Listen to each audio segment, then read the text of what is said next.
So even though I am chairman of the board and having to follow with structure right now, my heart is sitting with those women, in a few of us in a room, and just talking like hard life stuff. Like what's hurting your heart at the moment from you becoming the person that you are? Because the version of you that's sitting here right now is not the version of you that needs to leave, right? So doing that brings unbelievable joy. Also causes unbelievable burnout when you don't know how to rest intentionally. Hi guys, welcome to Responsible with Professor Nikki James.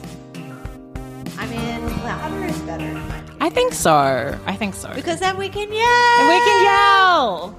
I feel like I have a fake loud voice. Because if I actually screamed right now, I would be super loud.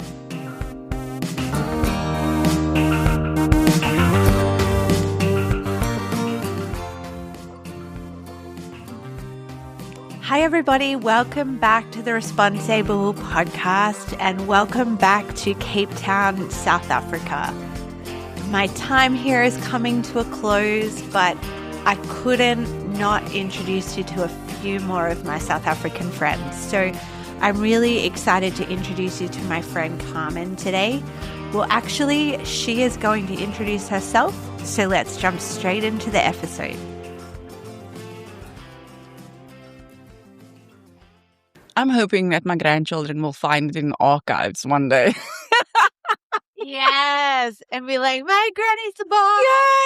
Yay! Yeah, I love it. Oh my So goodness, good. that's my granny. How? Yeah, that's what I want. I love it. All right, so welcome. Thank you for having me. Thank you for this random Tuesday morning having coffee by the beach. It's making me feel right at home. My first question that I always ask everybody is very open-ended, and it's, who are you? Introduce yourself to the world. World, I am Carmen Levendall. And what else? I'm a mom.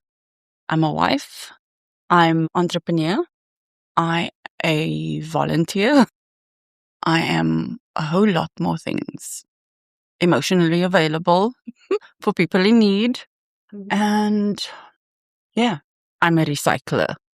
And I am, what else? Oh, I'm a mechanic. Yes. So many things. And there's so many different lives to unpack with all of those different things, because it's been a journey. Yes. So good. I am. I don't think I can say I'm a recovered community person. I am always a community person. But just like from where I grew up to where I find myself today, I can have my beans with gratitude. So yeah, because I grew up in Belhar, which is in the northern suburbs. And when I got married, I transitioned to the south of Cape Town, which in Muizenberg. And the transition between the north and the south was like, it was radical. Interesting. The mindsets, I don't know, everything in the north felt smaller and more compact. And in the south, everybody is so open-minded and open, and the possibilities were a lot more. So coming from almost like fixed in that mindset, fixed in I don't see potential, fixed in all of those things, I had to really like get out of that illusions that I had for myself and realize what potential looked like. Hence the fact that I own a laundry and that I'm a motor mechanic and that I am a mom and I have a cat and a dog, and the whole life unfolded. Because somehow I just realized, oh my gosh, I can do all these things. Yeah. The potential is there. Yeah. That's so cool. How did it start? So tell me about like early years, maybe high school. And I think mechanic was the first career, I guess, if I remember correctly, if not set me straight. But how did you do the high school years and how did you end up a mechanic? I'm genuinely curious. You're like, I don't know how that happened. I'm sure my husband would be okay with me saying this. So, high school was so fun. Oh my gosh. I was a lost teenager, but I was a fun one. I lived in my head a lot. Mhm. And I had all these dreams about becoming a psychologist and studying at Stellenbosch and having like all of that fancy dreams. I don't think that's what was intended for me. That would not be my path. So when we came to the end of high school and everybody was like, what are they going to do? Like, no, they applied for university already and everything was sorted out for them. And even though I got accepted to university, I couldn't go. Mhm. So there was no finance for it. And I got a bursary from Nampak, the big factory that manufactures toilet paper. They were giving school exactly. Hey, you take it from where you can get it. Well, they have evolved since then, but toilet paper was very important. Essential. Yes. And they were giving bursaries, and I had to choose between studying motor mechanics or auto electrician or an electrician. And I had so much fear about spark, so I chose to just not. I could get my hands dirty. And this was in 1996. Mhm. So, needless to say, I'm trying to do something that was not open to women at the time. Right. So, but that equation didn't filter into my mind. It's just I had a boyfriend at the time that loved tinkering with cars, and I would help him fix up cars. No, I would pass the spanner. I would observe. Because help would sound like, I was the tool boy or the tool girl.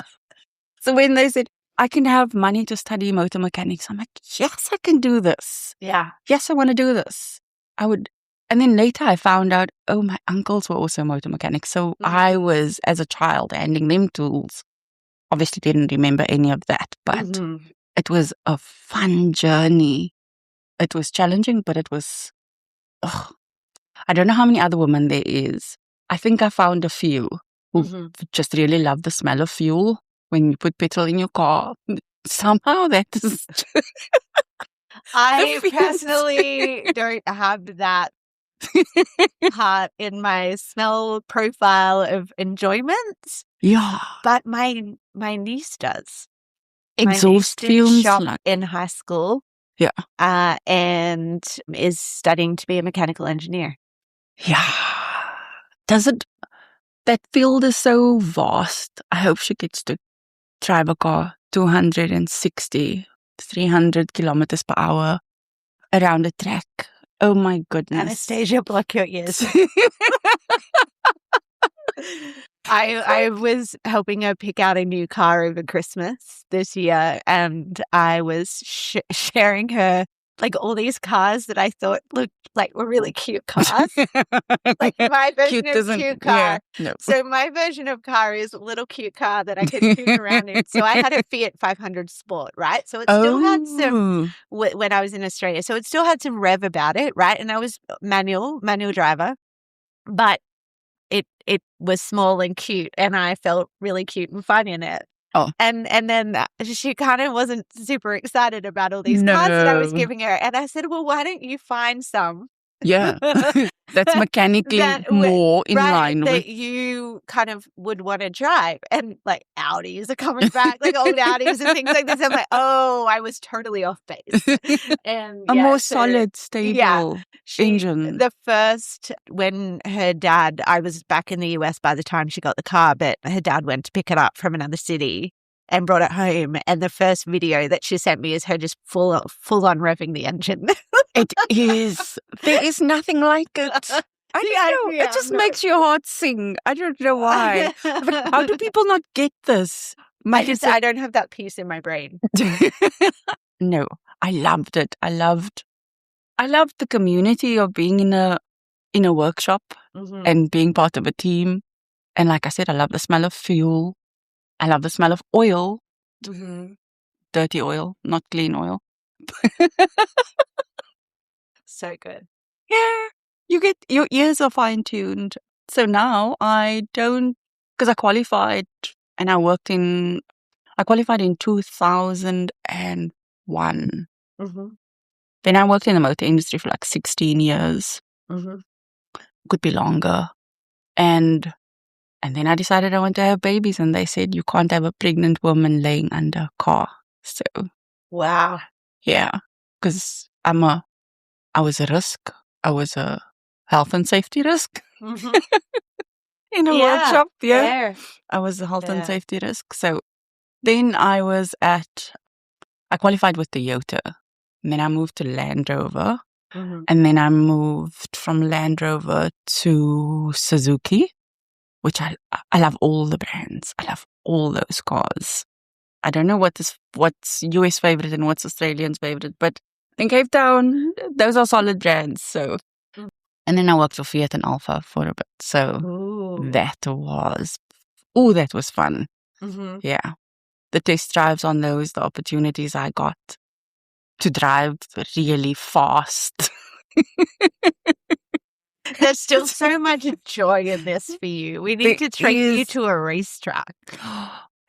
Don't do it. Just don't.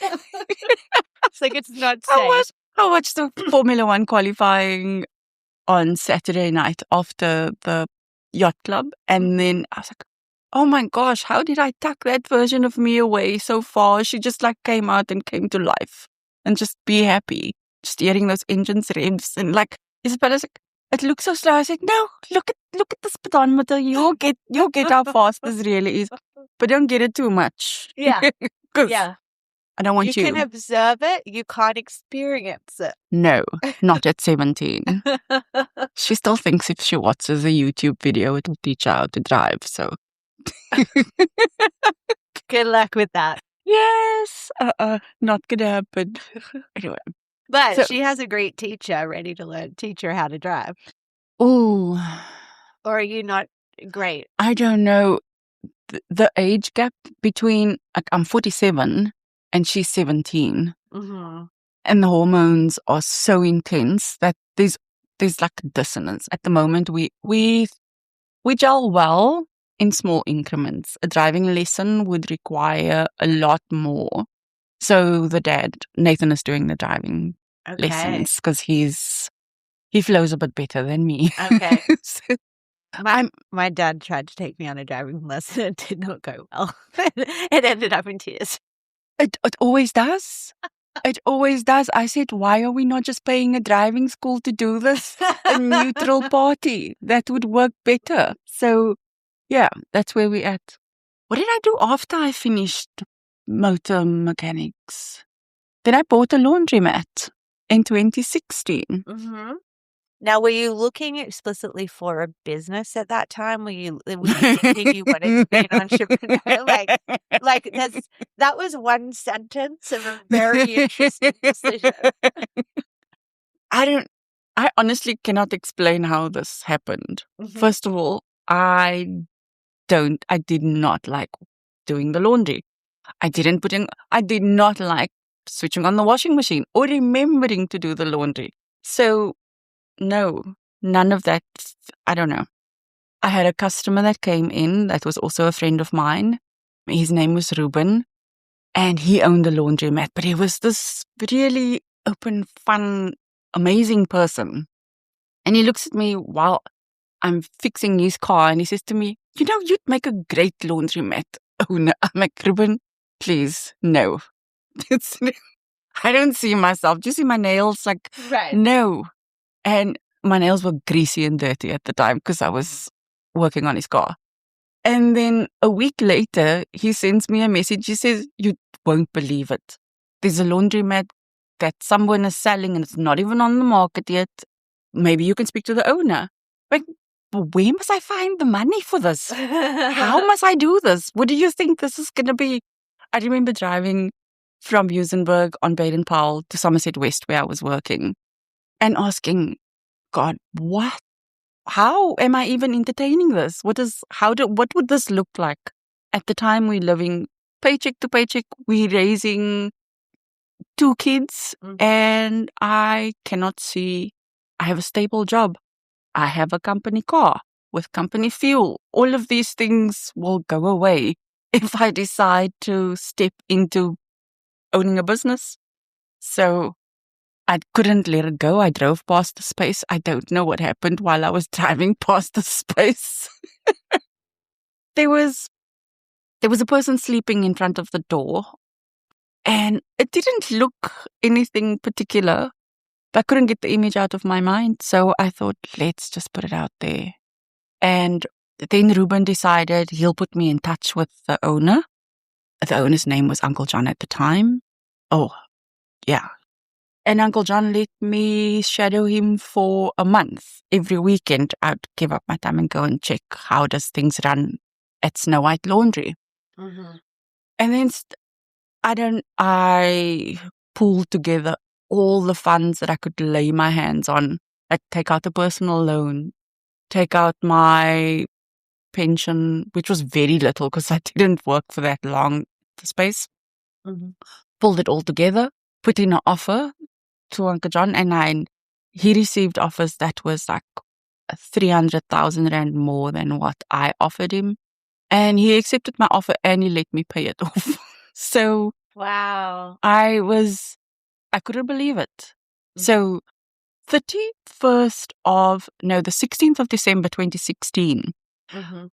I got this papers that says, I now own it. Uh-huh. And then I get this registration document from CIPC that says, I own a business. And this is one of those moments that you like, what did I do? Yes. How am I going to, it's like having a baby and then you bring the baby home and then you're like, what must I do with you now? I need to take care of you and make sure that you grow. Oh, man, it was a mess. Mm-hmm. It was a mess of smelly socks, dirty clothes, black bags full of dirty washing. And Nathan's my husband, we just jumped right in. And then we couldn't manage the first day. And I phoned my mother, he phones his mother, he phones his sister. Everybody's coming to help fold and clean and just wash and dry. And yeah, it was one big happy mess. One big profitable mess, honestly. I didn't think it would be able to sustain us, but Snow White is 10 years old.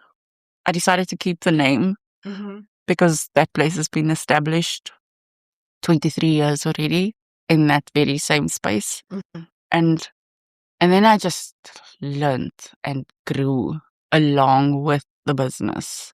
When I got it, Uncle John was only taking cash. He didn't have a card machine. He was like, that's all. Only cash. No advertising. You hear about me and then you come to the laundry. And I'm like, no. But then I also had no business experience, none whatsoever. Mm-hmm. I didn't know what that looked like. At the time, I was a service manager and I knew what bringing a team together would be like, what bringing the best out of the team would be. And then I also knew that a target is a target for the month and we need to plan how to get there. So that's all I took into building Snow White. And look at you now. I don't know. Yeah, look at me now. I'm solidified in the role. It's 10 years old, but I'm still growing and I'm still learning. Mm-hmm. And you have some mad mechanic skills that come in handy. I tell you, I can take a washing machine apart. I can put it back together as well. That's impressive. Because the washing machine have a fan belt and a motor. It's all I need to make life go smooth. And probably saves you on maintenance costs as well. Oh, somebody told me, Carmen, just because you can doesn't mean you should. True, but if it brings you joy. I know. That's why I had for a while 2 broken washing machines just to tickle my fancy. And I'd what is pitter and tinker? Mm-hmm. That's the English word for it. Yeah, it puts me in this meditative space where I can almost, my hands and my brain does it automatically and it allows me to just call in some things that needs to and sort through things in your mind. Yeah. Yeah. That's what motor mechanics does for me. Well, Hey, maybe if someone rolls their car up and you're having a bad day, you can just go do it. I have been known to have a jack and stands in the detergent room at the laundry and a tool bag and a customer that would park their car at the back, and I would just do what needs to be done and then they leave. Some downtime. Yes, and then they leave happy. That would be the dream. Laundry in the front, workshop at the back, coffee shop next to it. Wow, that's It's so like a whole community. cool. Yeah, I get my coffee, I get my washing done, get my car sorted. Hey, there's the dream right there. Yes, there's a dream right there. So good. What I love about Snow White that is really cool is when you, like you said, it's kind of like a community. And you specifically mentioned that when you drove past, you noticed like a homeless person that was asleep on the stoop. So can you talk about how you've integrated Snow White into like community and making an impact in the community that you were in? Oh, the face of that changed so much over the years. The homeless community was very big when I bought 2016, 2017, 2018. Everybody was just going through like a rough time. And I wanted to make sure that everybody feels welcome, not just the ones that can pay for their washing. Because I would see how difficult winter was on the guys that they'd be pulling their wet blankets, and every bit of business advice said, don't help, don't do anything about it. But offering a service to the ones that would, I don't know, that would just sleep there. Let me just tumble dry your blankets for you. I'd offer a space for them to be able to, is this legal? To get themselves cleaned up, and the clothes that I would ask my customers for clothes, donations, whatever, men's clothing in particular. Because for the guys there was a lot of shame in the way they looked. And then being offered, just have a bath, clean yourself up, and while you're doing that, your clothes are being cleaned, and then you walk out feeling like a new person, like you can face another day. The guys would come and ask for a cup of coffee, because I would tell my staff, if you wake them up in the morning, you don't want to be woken up and just shoved off away from the doorstep. So ask them to nicely please move, put the kettle on, make them a cup of coffee, give them a good start to their day, just like you would want for your day. And over the years, that has made a huge difference. Just being able to, just showing them love and dignity. I don't see them anymore, actually. Wow. I don't see them. The lives have, from the love, I feel like it's grown, and 2 of them has moved back to their families. Another one moved into a home, and the others are just decided to build a house, and I don't want to be living on the street. But they do pop around for a cup of coffee, and when they see I'm working late, Michael is one of the guys. He'd still come and stand by the door just to keep me company. But I said, Michael, your company can't cost me money now, right? I can feed you and I can listen, but not money. Yeah, and that was, yeah. I've loved seeing the impact that just a cup of coffee and a slice of bread can do to somebody's spirit, and just help them face another day. Just help them remember what home felt like. Wow, I love that. Yeah. And making them kind of realize what they're missing. Exactly. You don't point it out. You just mirror it. Like, this is what there is. You just another person. So every customer that walks into the laundry comments on like how warm it feels, because you just like, you welcome me, I'm welcoming you into my home, and it's not a big thing whether you don't have a space to settle down or whatever your circumstances. You'll get the same smile, you'll get the same treatment, and yeah, that was Snow White. That was the essence of it. That's what I wanted. That's what I still want. That's what we still do. So beautiful. yeah. And you get to support your staff and employees with jobs and growth and all of that as well, which is really cool. Honestly, somehow people think that owning a business or me owning a business means I want to get wealthy. And that is not the point. It's job creation. I love the fact that I can offer a stable salary to a single mom that is putting her kids through school and another one through university, and the impact that just being able to earn a steady salary has. And then the team has grown, and I'm in awe. I'm in awe of how people come to the laundry for a season. Like, I have staff that will come for a few years and then their lives take off and then they move on. And then I just hear good stories because it's a place of healing. I love that. I love that. I love it's a place of healing. It really is. They would laugh. I say, when you're folding the clothes, it's not just about folding the clothes, right? It's about sending love into the clothes so that the person that opens up the packet, they just like, oh my gosh, I get the beautiful smell, I get the care and the love that went into the folding, and I get that happy feeling that you package up for them. So when you're not having a good day, stay away from the clothes, go have a cup of coffee, rest, bring yourself back to yourself, and then we go work. That's how it works. Otherwise, you don't give the best self. I know that's not good productive modeling, but... Well, I think it is, right? It's different. It's a different version of productivity, but it is more sustainable. That's what I know.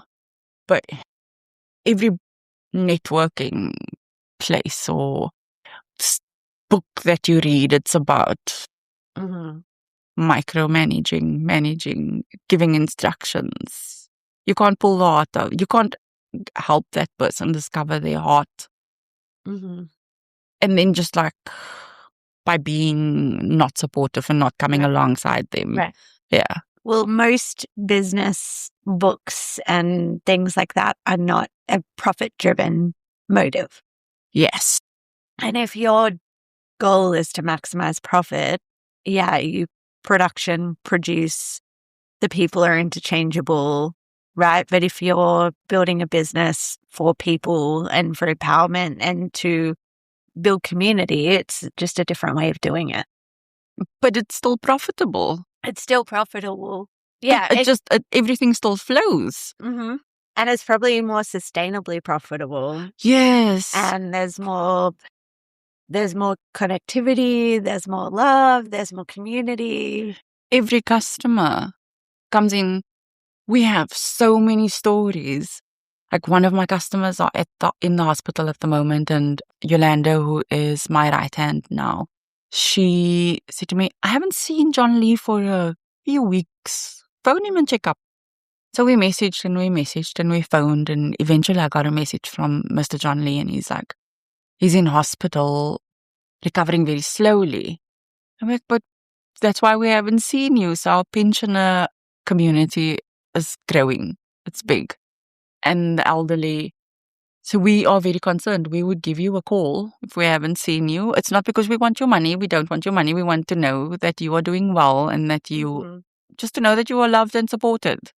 Even if you just come and say hello. So even if people that bought washing machines already and doing their own laundry, they'd come around and just, okay, we're just saying hello. How's it going? Yes, we just want to know that you're doing well. Which is so good. Yeah. I love that. And ask us about your stains if you need to. Ask us about whatever. Yeah. We're not there for you to just support our business. Yeah, support the people as well. Yeah, so good. And that also extends into some of the stuff you mentioned. You're a volunteer. I think that love that you have for people extends out of Snow White and out of your family into even more things that you do, which is amazing. Yes. That, as much as I love cars, my big passion is to empower women and speak life. Like I said, I love people.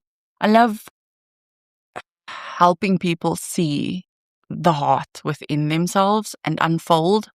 So I started volunteering at Paulsmoor, I think by chance, many, many, many years ago. And that was Paulsmoor is a prison. Paulsmoor is a prison in Cape Town.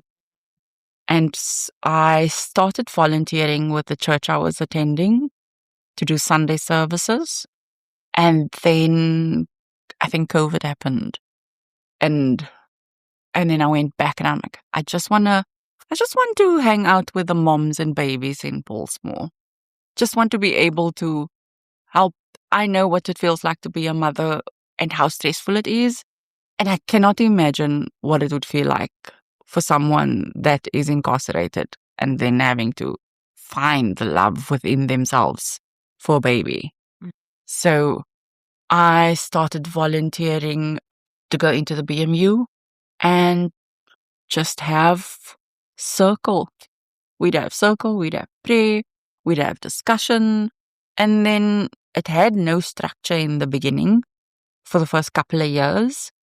And then Andrew May had this brilliant idea we should give it a name, we should register it, we should give it structure.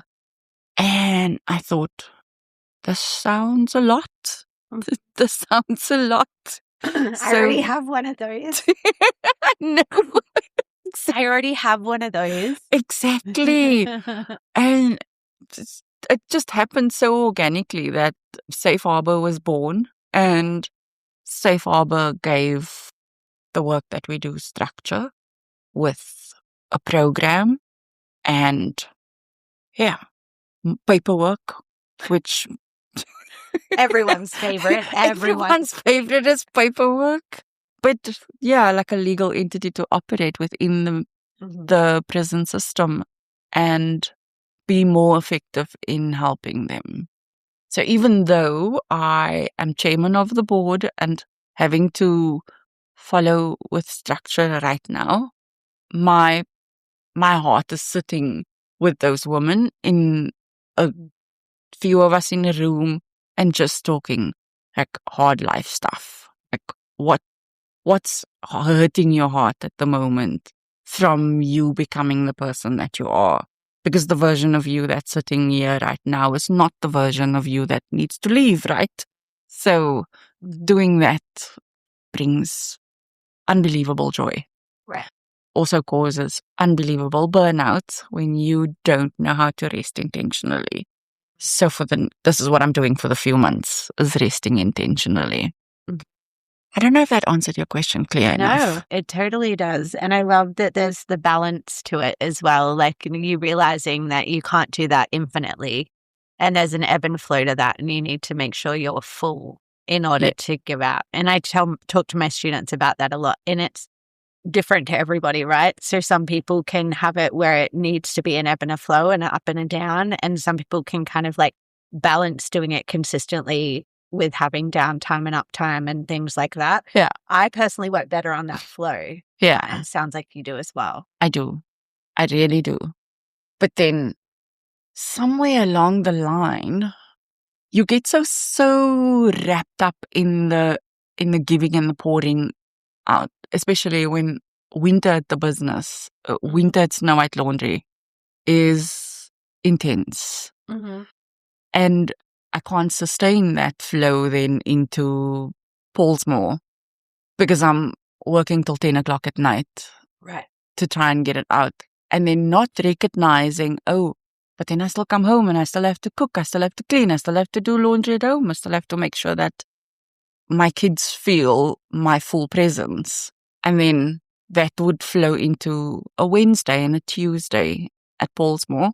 And then all of a sudden I realize, okay, now I'm not ebbing and flowing, I'm just pouring here. Right.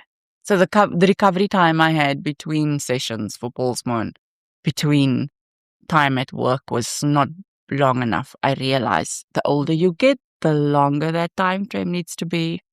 It's just... But I also think the older you get as well, one thing that I've learned is that it's quality over quantity. Like your wisdom comes into play where it doesn't necessarily have to be as much time, which is really beautiful. Yes. I learned that as well. I'm like, how impactful can 1 hour be? I don't have to pour myself out for hours and hours. Mm-hmm. Like, I want to have time to be able to tinker in my garden and sit and listen to my daughter telling me a story about what happened in high school and how teenagers are navigating life, and just be able to be fully present for her and even be fully present for myself. Right. Because that's something that we always put on the back burner. Now I've had to put it like the first front, number one call firstly is my well-being. Yeah. Yeah. And I didn't know what that looked like. You get lost in it. You're like, oh, what do I like to do? What lights up my soul? What makes me come alive? What makes me feel nurtured and loved? How am I spending time with my inner child? My goodness. Mm-hmm. Yeah, all of those things wants to be the start of your day. Right. And I think for me, I feel like I do a lot of volunteering and entrepreneurship, and I love people as well. So for me, the people do bring me joy. But then it's kind of really interesting to realize that it really does bring you joy to do the job, but it still is pouring out, and you have to do the things that actually pour in that bring you joy so that you can continue to do the things that pour out that bring you joy. So yeah, it's a living, ebbing and flowing journey for all of us. And I'm like, how does this cup get empty so quickly? Right. Because this morning I was completely having a full-on jam session and a dancing session with myself, and I was super happy. Then you go outside and then you have a few hours of conversations with people, but you're fully present for those conversations, and you come back and you realized, oh, I just poured it out, so let's see what pours back in. How do I pour back in? That, I don't know where that kind of wisdom comes from. Actually, I do know. But practice. Yes. Self-awareness. It's very important. And I love that I'm learning that now and that I don't reach the end of myself and didn't realize it. Because I've got a lot of years. Got the next half of my life to pour out. Yeah. And do the things that now I know what I love to do. And now I know how to integrate that love into my daily life. Which is so good. Yes, it is. So you shared a little bit about kind of the future idea for Snow White. I saw a little tinker of that. So in closing, my final question would be, like, what do you see, like, what's the vision that you're moving toward in the next few years? Not just for Snow White, but your life is a holistic life where it all kind of fits together. What do you see? What are you hoping for? I dream so big. I dream giant. It's like, I don't have the 5 years, but I have the 25 down. I want to build community. I want to be able to help people. Like, I want to grow Snow White. I can't grow it in the space that it is. So I see in my mind's eye up there for all the angels to just gather all the little bits. A big warehouse. It's got a balcony with a massive table and chairs because everybody needs to sit and eat, and it's got a braai on the deck because South Africans and braai hand in hand. Yes. You can't have a community without a braai. So I want that. At the bottom floor, I will have enough contracts for the laundry to sustain those mothers that need income that comes on my path. I know I can't help everyone. Those that's on my path to have a sustainable salary, a good salary that can pay school fees and not just buy the bare minimum at home with a coffee shop. Because the mechanic bay out the back. At the back, yes. With a wash bay. The mechanic bay must have a wash bay because your car must be clean. So that the moms that can sit and have a coffee and have a talk can maybe go upstairs and go and have don't disturb me time. Is there an ECDR creation here as well in your mind? It sounds like it. So I'm like, yes, that's exactly what I was thinking this morning. It's just like, pack it there. I'm going to go sit in a booth with some soundproof earphones. Like, I can't hear anything. I just want to be home to me. And then I want to come down and I want to smell clean washing, good coffee, get into a clean car and just like go face life again. Yes. Wow. It's like a human tune-up shop. Exactly. Carmen, that's what it is. Snow White is a human tune-up shop. I love it. That's what I see. Happy That's bubbles amazing. for everyone. Not sure how it's going to come to fruition, but hey, I live there in that dream. That makes me happy. I love it. I love it. It's so good. And it will happen. And it'll happen in ways that you never expected. And it might not look exactly like you're picturing, but you'll feel it one day and be like, oh, this is the thing that I pictured. Just the way it feels. I wanted to be able to have the women that we counsel at Paulsmoor, when they are released, they need to go into a safe space. But in that safe space, they need to have like a landing pad for how to learn the skills that they need to be able to go into the job sector. Right. And bridging that gap would be one of the arms for Snow White as well. Not just for community, but for those women that we serve. I want to be able to have that space for them. Where you just impart knowledge and skills. Yeah. And I have since learned that is not easy. No. Not by a long shot. So, there's so many steps involved for someone to get to the space where they're even open to learn a skill. Yeah. Yeah.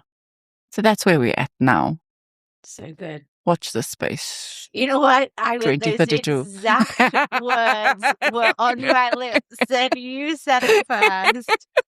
I love it. So thank you so much for sharing your story, but just sharing yourself with us, all of you, and all the ups and downs and highs and lows.